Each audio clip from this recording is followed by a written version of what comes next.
오늘은 마가복음 10장 17절부터 34절까지 말씀을 함께 나누도록 하겠습니다. 마가복음 10장 17절부터 34절까지 말씀입니다. 예수께서 길에 나가실새 한 사람이 달려와서 꿇어앉아 묻자오되 선한 선생님이여 내가 무엇을 하여야 영생을 얻으리이까? 예수께서 이르시되 내가 어찌하여 나를 선하다 일컫느냐? 하나님 한 분 외에는 선한 이가 없느니라. 내가 계명을 안 하니 살인하지 말라, 간음하지 말라, 도둑질하지 말라, 거짓 증언하지 말라, 속여 빼앗지 말라, 내 부모를 공경하라 하였느니라. 그가 여짜오되 선생님이여 이것은 내가 어려서부터 다 지켰나이다. 예수께서 그를 보시고 사랑하사 이르시되 내게 아직도 한 가지 부족한 것이 있으니 가서 내게 있는 것을 다 팔아 가난한 자들에게 주라. 그리하면 하늘에서 보화가 내게 있으리라. 그리고 와서 나를 따르라 하시니 그 사람은 재물이 많은 고로 이 말씀으로 인하여 슬픔 기색을 띠고 근심하며 가니라. 예수께서 둘러보시고 제자들에게 이르시되 재물이 있는 자는 하나님의 나라에 들어가기가 심히 어렵도다 하시니 제자들이 그 말씀에 놀라는지라. 예수께서 다시 대답하여 이르시되 얘들아 하나님의 나라에 들어가기가 얼마나 어려운지 낙타가 바늘기로 나가는 것이 부자가 하나님의 나라에 들어가는 것보다 쉬우니라 하시니 제자들이 매우 놀라 서로 말하되 그런즉 누가 구원을 얻을 수 있는가 하니 예수께서 그들을 보시며 이르시되 사람으로는 할 수 없으되 하나님으로는 그렇지 아니하니 하나님으로서는 다 하실 수 있느니라. 베드로가 여짜와 이르되 보소서 우리가 모든 것을 버리고 주를 따랐나이다. 예수께서 이르시되 내가 진실로 너에게 이르노니 나와 복음을 위하여 집이나 형제나 자매나 어머니나 아버지나 자식이나 전토를 벌인 자는 현세에 있어 집과 형제와 자매와 어머니와 자식과 전토를 100배나 받되 박해를 겸하여 받고 내세의 영생을 받지 못할 자가 없느니라. 그러나 먼저 된 자로서 나중되고 나중된 자로서 먼저 될 자가 많으니라. 예루살렘을 올라가는 길에 예수께서 그들 앞에 서서 가시는데 그들이 놀라고 따르는 자들은 두려워하더라. 이에 다시 12제자를 데리시고 다시 자기가 당할 일을 말씀하여 이르시되 보라 우리가 예루살렘에 올라가노니 인자가 대제사장들과 서기관들에게 넘겨짐에 그들이 죽이기로 결의하고 이방인들에게 넘겨주겠고 그들은 능욕하며 침뱉으며 채찍질하고 죽일 것이나 그는 3일 만에 살아나니라 하시니라. 아멘. 샬롬. 오늘도 하나님의 은혜가 함께 하시기를 주의 이름으로 부탁을 드리겠습니다. 예수님이 길을 갈 때 한 사람이 달려왔습니다. 마가는 예수님께 달려온 사람을 한 사람으로만 기록하므로 그의 신상에 대한 정보를 제공하고 있지 않지만 마태는 그 청년이라고 기록하여 질문하는 사람의 연령층을 밝히고 있습니다. 누가는 어떤 관원이라 기록하여 그 사람의 신분을 드러내고 있습니다.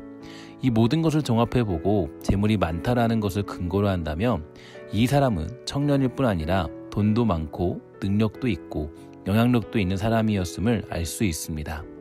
더군다나 지금 이 사람이 예수님께 찾아와 하는 질문은 어떻게 하면 돈을 잘 벌 수 있을까요? 앞으로 제 미래는 어떻게 될까요? 라는 인간적인 문제가 아니라 어떻게 하면 영생을 얻을 수 있을 거야? 라는 질문이었습니다. 즉 이 사람은 우리가 소위 말하는 명품 신앙을 가진 사람이었습니다. 그래서 누가복음에서는 이 사람을 very important man이라고 즉 VIP라고 적고 있습니다. 그렇다면 아무것도 흠잡을 것 없어 보이는 이 청년에게는 어떤 문제가 있던 것일까요? 분명 이 청년은 구원을 얻는 문제에 대하여 목마름은 있었지만 잘못된 방법을 가지고 있었는데 바로 선함, 즉 선행을 구원의 조건이라고 생각했던 것입니다. 그래서 이 청년은 예수님께 무엇을 해야 영생을 얻을 수 있냐고 물었습니다. 예수님은 그런 청년의 물음을 듣고 이렇게 말씀하십니다. 19절입니다. 내가 계명을 안 하니 살인하지 말라, 간음하지 말라, 도둑질하지 말라, 거짓 증언하지 말라, 속여 빼앗지 말라, 내 부모를 공경하라 하였느니라. 잘 알고 있는 것처럼 바로 10계명에 대한 부분인데 이 10계명을 크게 보면 두 부분으로 나눠져 있습니다. 1절부터 4계명은 하나님과의 관계에 대한 계명이고 5에서 10계명은 사람들과의 관계에 대한 계명입니다. 그런데 그 중에서 예수님은 청년에게 대인관계에 대한 계명으로 영생에 대한 질문에 답을 하셨습니다. 그러자 청년은 이렇게 대답합니다. 20절입니다. 그가 여짜오되 선생님이여 이것은 내가 어려서부터 다 지켰나이다. 우리는 이 청년의 대답을 통해서 그가 예수님께 왜 이런 질문을 했는지에 대한 의도를 가늠할 수 있습니다. 아마도 그는 선한 선생님으로 불리는 예수님으로부터 이 자기 자신의 의로움에 대한 확증을 받고 싶었던 것 같습니다. 즉 처음부터 이 청년이 예수님께 나와 질문한 것은 정말 어떻게 하면 영생을 얻을 수 있습니까? 라는 것을 묻기 위한 것이 아니라 이 정도의 신앙이면 충분히 영생을 얻을 수 있겠지요? 저는 이것도 하고 저것도 하고 이런 것도 가지고 있습니다. 이제 제가 구원받았다고 말씀해 주시지요? 라는 이야기가 듣고 싶어서 물었던 것입니다. 결국 이 청년은 자기가 얼마나 의로운 사람인가를 확인했고 그 의로움으로 구원받을 수 있다는 결론을 이미 가지고 있던 것입니다. 하지만 예수님은 이 청년의 의도를 분명히 알고 있었습니다. 그래서 21절에서 다음과 같이 말씀하십니다. 예수께서 그를 보시고 사랑하사 이르시되 내게 아직도 한 가지 부족한 것이 있으니 가서 내게 있는 것을 다 팔아 가난한 자들에게 주라. 그리하면 하늘에서 보화가 내게 있으리라. 그리고 와서 나를 따르라 하시니. 예수님께서 이렇게 말씀하신 것은 우리가 가진 것을 다 팔고 가난하게 살아야 구원받는다는 것이 아니라 그렇게 의롭다고 자청하던 의로움이 재물 앞에서는 별거 아니라는 것을 깨우쳐주기 위해서입니다. 즉 이 부자 청년은 자신을 의롭다라고 생각합니다. 나 정도면 괜찮은 신앙인이다. 내가 구원받지 못하면 누가 구원받을까? 라는 생각을 가지고 있던 것입니다. 또한 누가 봐도 이러한 조건의 사람이라면 충분히 구원받을 것이다 라고 생각했지만 오늘 본문의 결론은 바로 22절입니다. 그 사람은 재물이 많은 고로 이 말씀으로 인하여 슬픈 기색을 띠고 근심하며 가니라. 재물 앞에서 이 청년의 의로움은 산산조각이 나버렸습니다. 결국 부자 청년의 이야기를 통해서 우리가 알 수 있는 메시지는 우리의 의로움으로는 구원을 얻을 수 없다입니다. 우리가 구원받는 것은 오직 예수 그리스도의 십자가의 죽으심과 그의 의로움으로 말미암아 구원받는 것이지 내가 계명을 잘 지키고 착한 일을 행하고 교회를 몇 년 다닌 것으로 구원받는 일은 없습니다. 26절입니다. 제자들이 매우 놀라 서로 말하되 그런즉 누가 구원을 얻을 수 있는가 하니. 여기 보면은 제자들이 놀랐다라고 말합니다. 어떤 이야기인가 하면 제자들도 그 부자 청년이 구원받는 것이 당연할 것이라고 생각했다는 것입니다. 다시 말해 예수님과 함께하던 제자들 역시 이 부자 청년과 생각이 별반 다르지 않을 것이라 생각했던 것입니다. 더 충격적인 것은 28절입니다. 베드로가 여짜와 이르되 보소서 우리가 모든 것을 버리고 주를 따랐나이다. 이 말은 이런 것과 같습니다. 주님, 저희는 모든 걸 다 버리고 쫓았는데 설마 저희는 아니지요? 저 부자 청년은 재물을 버리지 못했지만 우리는 아니잖아요 라고 말한 것입니다.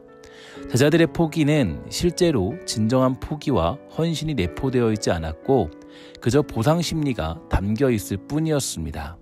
그들은 예수님께 모든 것을 버리고 따랐으니까 주님이 새로운 왕국을 세울 때 높은 위치를 달라고 압박을 가하는 것입니다. 실상은 주님의 제자들도 슬픈 기색을 하며 주님을 떠났던 부자 청년과 다를 바가 없었습니다. 예수님의 참된 제자라면 모든 것을 버리고 그분이 가시는 길을 끝까지 함께하는 것만으로도 기뻐했을 것입니다. 그래서 예수님께서는 33절과 34절에서 다음과 같이 말씀하십니다. 보라, 우리가 예루살렘으로 올라가노니 인자가 대제사장들과 서기관들에게 넘겨지매 그들이 죽이기로 결의하고 이방인들에게 넘겨주겠고 그들은 능욕하며 침뱉으며 채찍질하고 죽일 것이나 그는 3일 만에 살아나리라 하시니라. 우리의 믿음은 어디에 있습니까? 부자 청년처럼 자기 의로움에 빠져 살고 있지는 않은지 모릅니다. 제자들처럼 주님, 나는 주님께 다 드렸는데요? 라고 물으면서 우리의 믿음을 인정받고 싶을지도 모릅니다. 많은 경우에 우리는 이런 믿음의 오류에 빠질 때가 있습니다. 자기 믿음을 드러내고 자기 믿음의 행위로 믿음을 인정받으려 할 때가 있지만 그것으로는 우리가 구원받을 수 없음을 기억해야 합니다. 종종 세상에서는 이런 질문을 합니다. 세상에도 이렇게 착한 사람이 많은데 구원을 받지 못한다고? 예, 사실 이 말이 맞습니다. 구원은 우리가 착한 일을 한다고 인정받는 일을 한다고 받는 것이 아니기 때문입니다. 오직 하나님 앞에 엎드려 살아가는 백성, 하나님의 은혜만을 구하는 백성, 바로 그들만이 구원을 받기 때문입니다. 오늘 그 믿음을 잃지 않는 저와 여러분 되기를 간절히 바랍니다. 최근에 이 페이스북에 올라온 한 글이 있는데요. 이 글을 마지막으로 소개하면서 오늘 말씀을 마치도록 하겠습니다. 기도하도록 하겠습니다. 하나님 감사합니다. 오늘 우리가 이 땅을 살아갈 때 혹시 나의 의로움으로 인정받고자 하는 믿음이 되지 않았습니까? 하나님, 오직 하나님의 은혜만을 믿고 믿음으로 살아가는 복된 성도가 되도록 주님 허락하여 주시옵소서. 모든 말씀 예수님의 이름으로 간절히 기도합니다. 아멘.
예수께서 가신 길이 평탄한 길임을 믿습니다.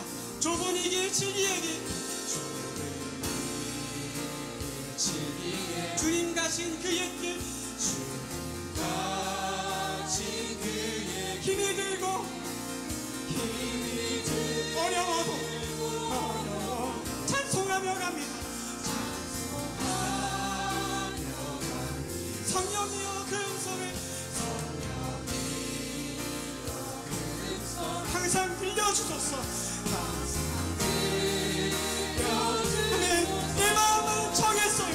내 마음은 정했어요. 변치 않게 하소서. 변치 않게 하소서. 내일은 난 몰라요. 장래일도 몰라요.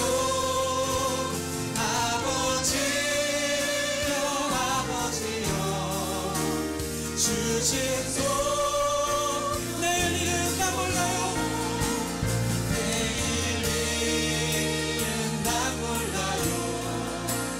장래일도 몰라요. 아버지요 아버지요 아버지요 우리에게 주신 소명 내려소서. 주신 손 한번 더 우리 가만히 갑시다. 내일 일은 난 몰라요.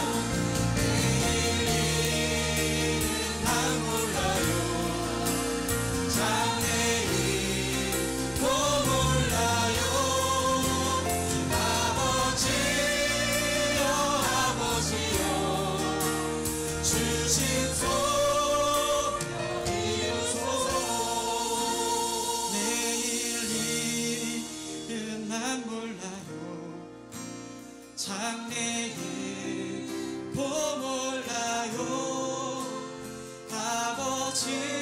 아버지여 아버지여 주신 소명 이루소서. 하나님 아버지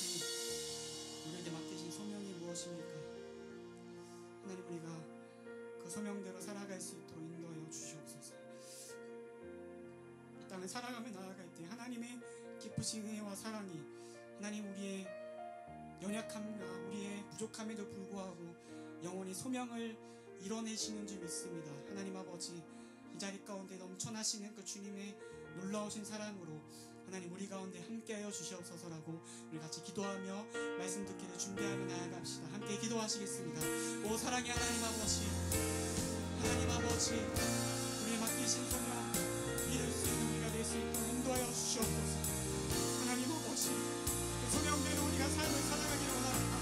하나님 우리가 내일과 장래일은 하나님 우리가 알 수 없지만 하나님 지금 우리에게 말씀하시는 그 주님의 음성을 하나님 우리가 듣기를 원합니다. 아버지께서 길과 진리이시고 생명 되시면 하나님 우리가 믿습니다. 하나님 우리의 영원한 특불 되시는 그 주 예수 그리스도의 영원하신 말씀 앞에 하나님 우리의 삶을 비출 수 있도록 주여 인도하여 주시옵소서. 하나님 찾고자 하실 때에 하나님 우리가 바위과 같은 사람들이 되어 하나님 이 시대를 비추는 영원한 불꽃이 되어 하나님을 찾을 수 있는 우리 될 수 있도록 주여 인도하여 주시옵고 하나님 아버지 주신 소명을 이뤄갈 수 있도록 주여 인도하여 주시옵소서. 하나님 말씀 들으시는 목사님 입술을 통하여 하나님 우리의 삶을 깨워줄 수 있도록 함께하여 주시옵소서. 하나님 이 자리만 하나님 우리의 마음이 뜨겁게 채울 수 있는 자리가 되지 않게 하여 주시고 우리의 예배가 삶까지 전이되어 갈 수 있도록 하나님 인도하여 주시옵소서. 오 하나님 아버지, 하나님 아버지 우리에게 말씀하여 주십시오. 하나님 아버지 우리에게 말씀하여 주십시오.